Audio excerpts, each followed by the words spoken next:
Ok, maintenant, on va appliquer ça à travers un exercice, ce que l'on vient de faire, et le schéma de variable qu'on avait fait pour déterminer l'espérance et la variance. C'était bon. Maintenant, on va appliquer ça tout de suite. Maintenant, on a ici un exercice. On va répondre à beaucoup de questions ici dans une vingtaine de minutes. Maintenant, on a Léa qui a pris note de son marché hebdomadaire et sur un échantillon de 50 semaines. D'accord? Ici, voici donc le marché de Léa. D'accord? Vous pu remarquer entre le coût hebdomadaire. D'accord, pour une semaine, il a un coût de 40 à 51 $. D'accord, donc vous avez pu remarquer, et les classes sont à amplitude constante. D'accord, 40, 50, ça fait 50 moins 10 moins 40, ça fait 10, etc. Vous voyez, 60, 70, 70, 80, 80, 90, 90, 100, 100, 110, 110, 120, 120, 130. Donc, c'est à amplitude constante. L'amplitude ici, c'est 10. D'accord, maintenant, pour les semaines, voilà. D'accord, pour le nombre de semaines ici, pour chaque semaine, on a le relevé. OK? Maintenant, je vous ai dit que pour les données regroupées en classe, et quand on va faire les calculs, on ne va pas faire les calculs avec les classes, mais on va faire les calculs avec leur centre. C'est pourquoi il faut construire une colonne. Donc ici, c'est les effectifs NI. Et ici, il faut avoir une colonne XI. XI, c'est le centre de classe. Donc XI va représenter les classes dans tous les calculs. Eh bien, qu'est-ce qu'on va faire? Et pour retrouver les XI, centre de classe, c'est la borne supérieure plus la borne inférieure sur 2. D'accord? Eh bien, c'est 40 plus 50. D'accord? Ça fait 90. Et 90 divisé par 2, ça fait 45. D'accord? Étant donné que les classes sont à amplitude constante, il suffit d'ajouter 10 respectivement. Donc, ça va faire ici 55. Et ça va faire 65, 75 et 85 et 95 et 105, d'accord, 115 et 125. Ok, voilà, d'accord, on ajoute comme vous voulez, faites 120 plus 130, ça fait 250 divisé par 2, ça fait 125, d'accord. Et puisque les classes sont à amplitude constante, il nous suffit de calculer pour une classe et on ajoute progressivement l'amplitude. Et voilà. Après quoi, la première question qu'on a demandé, qu'on a posée, c'est que on a demandé le mode et l'espérance, d'accord, l'espérance, le mode et la médiane. Mais je dois vous dire, du coup, parce que à travers le schéma de variable qu'on avait fait, il faut avoir une colonne contenant des Z, d'accord, des Z. Parce qu'on a posé ZI, on a dit ZI, c'était XI moins X0 sur C. C, ici, c'est l'amplitude des classes. Bon, je vais appeler ça un CJ, ou bien, d'accord, sur l'amplitude des classes, pour différencier un C du coût qu'on a ici. C, c'est le coût, un C qu'on a là, ici, c'est l'amplitude des classes. D'accord? Eh bien, vous remarquez, j'ai déjà les XI, ok? Et pour avoir les ZI, ok, il faut faire XI moins une valeur constante, n'est-ce pas, arbitraire de la colonne, d'accord, de la colonne des centres de classe. Eh bien, moi-même, je vais prendre X0 égale à, je vais prendre 75, d'accord, je vais prendre 75, X0 égale à 75. Eh bien, du coup, pour trouver la colonne des ZI, eh bien, il faut prendre 45 moins 75 divisé par l'amplitude. Donc, ZI, par exemple, si j'ai besoin de Z1, Z1 va être 45 moins 75 divisé par l'amplitude des classes. 50 moins 40, ça fait 10. D'accord? Eh bien, ça va faire ici 45 moins 5, 75. Et ça va faire ici 30. D'accord? Et 75 moins 45. Donc, ça va faire 30. D'accord? 30 divisé par 10, ça fait 3. OK? Donc, ça va faire 3 ici. OK? Tout ceci va faire 3. Eh bien, ici, je vais ajouter 3. Et puis, si on continue, vous allez voir, je vais avoir 2, je vais avoir 1. Ici, et puisque j'ai pris 75, donc je vais avoir 75, 75 vers 0. D'accord? Alors, ici, c'est moins 3, moins 1. C'est-à-dire que c'est 47 moins 75. D'accord? Mais ici, on va avoir 1. Ici, on va avoir 2. Ici, on va avoir 3. Ici, on va avoir 4. Et ici, on va avoir 5. Si vous voulez vérifier. Par exemple, si je prends 125 moins 75 divisé par 10. Vous allez voir, 125, d'accord, et 125 moins et 75 divisé par 10 et divisé par 10, ça fait exactement 5. OK? Divisé par 10, ça fait exactement 5. Donc, voilà. Et cela est dû par le fait qu'on a des classes et avec des amplitudes constantes. D'accord? Je fais ça progressivement. D'accord? Progressivement, vous pouvez, faites ça vous-même. D'accord? Vous allez voir exactement en posant XI. XI, c'est sur les valeurs là. 45 moins X0 sur l'amplitude qui est 10. 55 moins 75 sur 10, etc. Vous allez voir tout ça. OK? Maintenant, pour avoir la moyenne, il faut une autre colonne. D'accord? Il faut une autre colonne. Quelle colonne doit-on avoir? Il faut avoir, parce qu'on a les effectifs, d'accord? Il faut avoir une colonne des ZI, des NI, ZI. D'accord? Il faut avoir une colonne des ZI et des ZI, NI. D'accord? Parce que c'est somme des Z, des NI, ZI qui va et donner la moyenne. Eh bien, ça va faire ici. Ça va faire ici 1 fois moins 3, ça fait moins 4. D'accord? Ça fait moins 4. OK, ça fait 0 ici. Ça fait 0. 23. 7 fois 2, 14. 4 fois 3, 12. Et 2, ça fait 8. Et puis ça va faire 5. Donc pourquoi on fait ça? Regardez, si je fais ça, NIX, et pour trouver la moyenne, je vais avoir de grands nombres.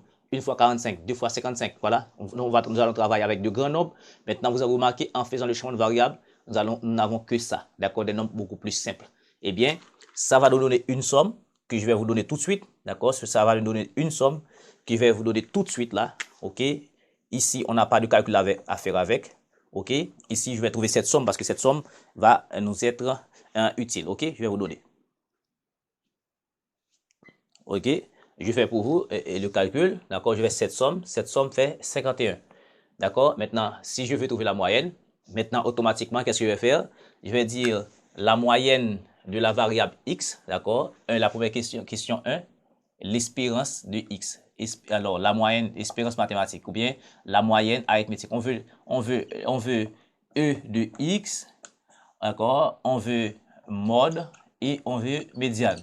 Maintenant, pour E de x c'est quoi? C'est somme, et c'est somme des xi, ni, sur n. Mais par le changement de variable qu'on vient de faire, en posant zi égale à en posant z égale à xi moins x0 sur c, donc rapidement, espérance de x fait c espérance de z plus x0. Maintenant, il suffit de trouver l'espérance de z. Mais l'espérance de z, c'est somme des x, i, n, i, z, i, n'est-ce pas? C'est l'espérance, c'est somme des n, i, z, i sur n. Donc, n ici, c'est 50. Donc, ça va faire ici. Et cette somme-là, c'est 51. 51 sur 50. Donc, l'espérance de z fait 51 sur 50. Donc, c'est à peu près 51 sur 50. Donc, ça fait 1,02. Donc, ça fait 1,02. Donc, vous remarquez, l'espérance fait 1,02. Si je travaillais avec ça, NXI, je vais trouver une grande valeur pour l'espérance. Donc, quand on fait le chemin de variables, ça nous donne des nombres beaucoup plus petits. C'est pourquoi je vais dire ici, l'espérance de X va être C, d'accord, qui est l'amplitude, ça fait 10, par l'espérance de Z qui est 1,02, plus X0, on a pris 75, d'accord, rappelez-vous, on a pris 75, donc ici, ça va faire ici 10,2, donc ça va faire 85,2. Donc, l'espérance de X, ça va faire 85,2. OK? Voici donc l'espérance de... Ça va faire 85,2. Donc, 1,02 par 10, ça fait 10,2. D'accord? Par 75, ça fait 85,2. Donc, l'espérance ne doit pas dépasser la plus grande valeur et ne doit pas être plus petite que la plus petite valeur. D'accord? On est dans la distribution de Léa. D'accord? C'est clair. Maintenant, on va calculer le mode. D'accord? Tout de suite, on va calculer le mode. OK? Maintenant, on va calculer le mode. Le mode en B et mode, c'est M0. Et le mode, c'est quoi? c'est la limite inférieure de la classe modale plus un CJ par delta 1 sur delta 1 plus delta 2. D'accord? Voilà. OK? C'est ça qui donne. Maintenant, on va essayer de voir ce que c'est le mode. Le mode, c'est quand je parle de mode, ici dans le cas des données regroupées en classe, il faut trouver la classe modale. Donc la classe modale, c'est la classe correspond à la fréquence, n'est-ce pas, avec le plus grand effectif. Ici, je vais regarder les effectifs, les fréquences absolues simples. D'accord? C'est ici, 23. Donc la classe modale se trouve ici. D'accord? La classe modale se trouve ici. OK? Voici donc la classe modale se trouve ici. Donc, qu'est-ce que nous allons faire? D'accord, c'est la classe contenant ayant le plus grand effectif. Eh bien, nous avons déjà la limite inférieure de la classe modale qui est 80, l'amplitude des classes qui est 50. Maintenant, il nous reste à déterminer delta 1. Delta 1, c'est quoi? Delta 1, c'est NJ moins NJ et moins NJ moins 1. NJ moins 1. Donc, ça va faire delta 1 va faire NJ, la fréquence absolue. La fréquence absolue simple de la classe modale, c'est 23. 23 moins NJ moins 1, ça fait 6. OK? Donc, ça va faire ici 17. OK? Et puis, delta 2, c'est NJ moins NJ plus 1. Donc, ça va faire delta 2, ça va faire NJ 23 moins NJ plus 1, ça fait 7. OK? Donc, ça va faire ici 16. D'où le mode, ça va faire L1, la limite inférieure de la classe modale. D'accord? Ça va faire ici 80. Plus CJ, l'amplitude, ça va faire 10. Par delta 1 qui est 17. Et puis sur 17 plus 16. OK? Donc, le mode, ça fait. Donc, je vous donne le résultat tout de suite. OK? OK? Donc, nous avons 85.15 pour mode. Donc, le mode, regardez, 85.5 se trouve exactement dans la classe modale. Maintenant, il nous reste à déterminer la médiane. Donc, pour la médiane, d'accord, la médiane, c'est quelle formule? C'est toujours L1, la limite inférieure de la classe modale, plus un CJ, d'accord, par N sur 2, d'accord, ici, moins NJ moins 1 sur NJ moins NJ moins 1. Mais ici, on est en fréquence absolue. D'accord? Donc, pour calculer la médiane, dans le cas, n'est-ce pas, des données regroupées en classe, il faut avoir une colonne des fréquences absolues, que ce soit relative, cumulée, croissante. Alors, une colonne des fréquences cumulées, que ce soit absolue cumulée, croissante, ou bien relative cumulée. D'accord? Il faut avoir une colonne des fréquences cumulées. Donc, il faut construire une colonne ici. Alors, je vais prendre ça. D'accord? Je vais prendre ça. Je vais construire une colonne. D'accord? Je vais mettre ça après. Il faut construire une colonne des fréquences cumulées. Donc, je vais construire un NI croissant. D'accord? Eh bien, la première fréquence absolue cumulée croissante, ça est égal à la première fréquence absolue simple. Donc, ça fait faire 1. Donc, plus 2, ça fait 3. D'accord? Ça fait 7. D'accord? Ça va faire 7. Ici, je mets 3 ici, un peu plus. D'accord?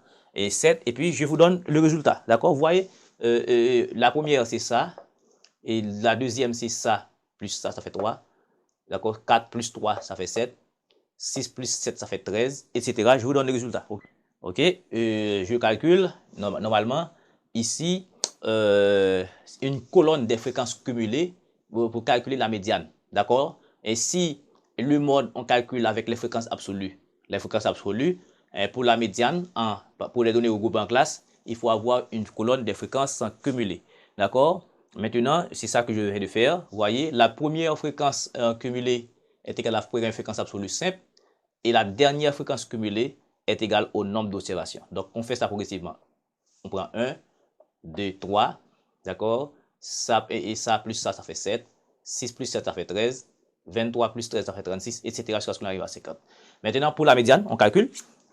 Donc, la médiane, d'accord? On calcule la médiane. D'abord, L1. L1, alors je mets encore je mets encore L1 plus CJ N sur 2 moins NJ moins 1 sur NJ moins NJ moins 1. Et on a précisé ici N sur 2, c'est la valeur de la distribution, d'accord?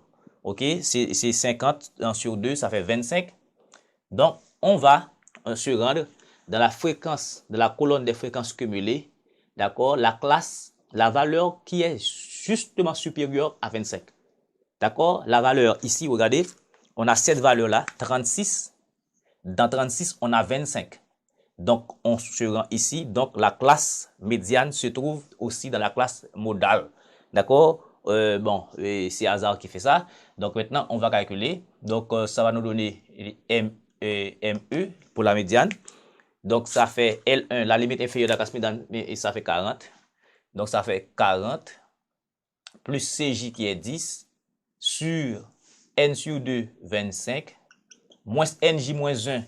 NJ moins 1, c'est la fréquence qui précède la fréquence cumulée qui précède la fréquence et la fréquence de la classe, la fréquence cumulée de la classe médiane. Donc, ça va faire 13. Et puis ici, c'est 36 moins 13. Je vous fournis rapidement le résultat. OK? Ça fait 85,21. D'accord? Pour la médiane. Donc, la médiane se trouve dans la même classe que le mode. D'accord? Voilà. Donc, après ça, on a 3 autres questions. D'accord? Maintenant, on va déterminer la variance. D'accord? La variance, l'écart type et le coefficient de variation. OK? OK? La variance, d'abord, je vais effacer de ce coin-là, dans ce coin-là. On n'a pas assez d'espace. D'accord? On fait tous nos calculs ici. D'accord? On va calculer, d'accord? Et variance. D'accord? Variance, on va appliquer la formule tout à l'heure. En faisant le même champ de variable, ZI égale à XI moins X0 sur C, d'accord? Amplitude de classe, ça a donné C carré variance de Z. D'accord? Variance de Z. Maintenant, il nous incombe la responsabilité de calculer la variance de Z. Donc, la variance de Z, ce serait l'espérance du carré de Z, d'accord, moins le carré et de l'espérance, d'accord, moins le carré de l'espérance. Ok, c'est ça qu'il faut faire, d'accord. C'est maintenant l'espérance du carré de Z, d'accord. Qu'est-ce qu'on va faire pour trouver l'espérance du carré de Z? On va prendre il faut avoir une colonne des NIZI carré, d'accord, qu'on n'a pas là.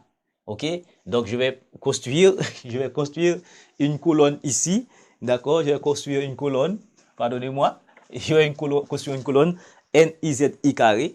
Donc il faut avoir une colonne de NIZI carré. Ok, eh bien, qu'est-ce qu'on va faire? On va prendre ça au carré par ça. Donc, et ça au carré, ça va faire 9. Alors, ça va faire 9. OK? Et par 1, d'accord? Je vais prendre 2 au carré, ça fait 4. Par 2, ça fait 8. Et ça va faire 8. Et je vous donne les autres résultats. D'accord? Qu'est-ce que je fais? Je vous dis qu'il faut construire une colonne NIZI carré. Eh bien, je vais prendre ça au carré par ça, ça au carré par ça, ça au carré par ça, etc. Et puis, je vous donne cette rangée rapidement. OK? OK? Je vous donne rapidement cette colonne, d'accord, que je viens de construire pour vous. Je prends ça au carré par ça pour donner NIZI carré, d'accord? Et puis, globalement, ce résultat donne 165. Maintenant, on peut déterminer l'espérance du carré parce que la variance est de X, c'est C carré V de Z, d'accord? V de Z. Maintenant, avec V de Z, comme je viens de le dire, V de Z, c'est l'espérance de Z au carré moins l'espérance de Z, tout ceci au carré. OK? Maintenant, l'espérance de Z carré, l'espérance de Z au carré, c'est somme de tout ça, c'est somme des XI, ZI carré sur N.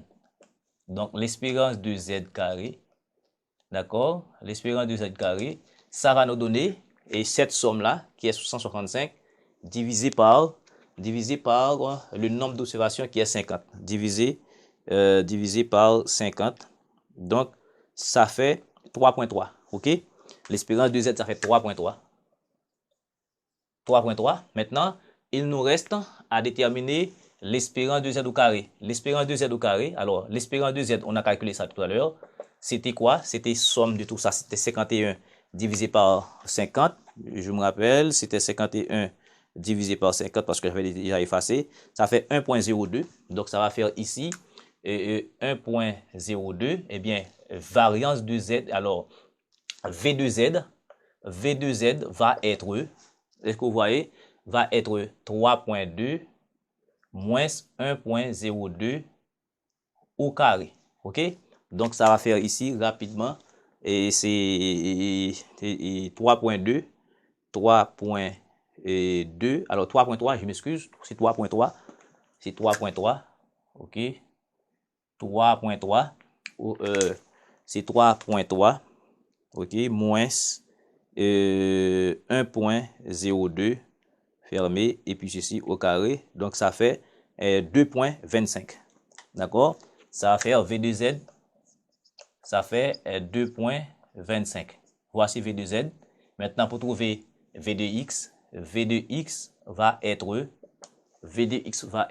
rapidement, c'est C carré. D'accord? C carré, c'est l'amplitude des classes. 50 moins 40, ça fait 10. Donc, ça va faire c'est 10 au carré multiplié par 2.25. Donc, ça veut dire V de X va être 100 par, ça va faire 225. Voici donc l'espérance et la variance. Donc, sinon, sans cette formule que je fais là, cette formule de réduction et abrégée, vous allez déterminer, d'accord, la somme des xi, d'accord, moins la moyenne au carré sur n. Donc, vous allez travailler avec de grands nombres. Vous voyez, avec la réduction, nous travaillons avec la formule abrégée, nous travaillons avec des nombres beaucoup plus simples. D'accord, des nombres beaucoup plus simples. OK, c'est vraiment simple. Maintenant, je vous donne un petit travail à faire, c'est que vous allez calculer, d'accord, le premier et le troisième quartile, d'accord. Vous allez calculer le 81e, d'accord, centile et le 9e décile. Ça, c'est ça que vous avez à faire comme travail, d'accord. Donc, je fais ça pour vous, OK. Votre travail à vous, il faut le faire. Il faut m'envoyer ce devoir. Je ne sais pas comment vous allez faire m'envoyer. Hein. Maintenant, écoutez, et c'est 91, le 81e, 91 et 91e, n'est-ce pas, et centile, le 9e décile, le premier quartile et le 3e quartile. Donc, c'est à vous de faire. Donc, je vous prie de revérifier tous les calculs que nous avons fait là. D'accord? C'est un travail humain, travail d'homme. Donc, il peut y avoir glissé quelques petites erreurs, mais je crois que c'est bon et correctement. Donc, c'est à vous de faire. Si vous voulez vérifier ces résultats, vous pouvez passer par la formule générale pour trouver la variance. La variance pour la formule générale, c'est V de X égale la somme des XI moins X bar au carré sur N. Mais puisque on a des données tabulées, il faut ajouter ici un NI. Vous voyez tout ce que vous allez faire? Donc, vous allez travailler avec de grands nombres. OK? Avec de grands nombres. Donc, en fait, merci beaucoup de suivre cette séance. Nous allons revenir maintenant, non pour faire ces genres de calculs, on va travailler avec la stat à double entrée avec deux variables. D'accord? Maintenant, on va travailler avec des tableaux de contingence. D'accord? Merci beaucoup.